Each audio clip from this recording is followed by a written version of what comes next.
এই শোন, কপাল পোড়া নারীদের বলো। তুই কেমন হাজবেন্ড এইরকম চেয়েছিলি? দুঃখের যে গল্প আমাকে মন শোনেন। থেকে ভালোবাসবে, আমাকে সময় দেবে এবং আমার সাথে লয়াল থাকবে। আমি কি হতে পেরেছি সেরকম স্বামী? হুম। আমি খুশি হয়েছি।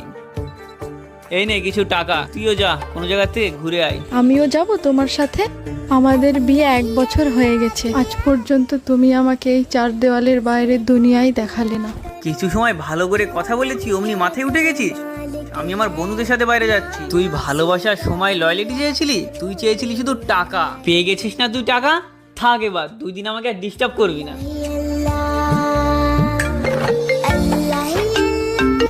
তুই বুঝতে চাচ্ছিস না কেন? ওই ছেলে খুবই বদমেজাজি আর তোকে কখনোই সম্মান দেবে না। আরে মা, আজকাল টাকা যার আছে সম্মান তার আছে। তাহলে কি আমি ওদের সাথে পাকা কথা বলবো? আরে মা, এই মেয়েটা ছিল অত্যন্ত হ্যাঁ, বলো। টাকা তুই কেমন পয়সার হাজবেন্ড লোভী, চেয়েছিলি? যে এই আমাকে জন্য এই মন দশা। থেকে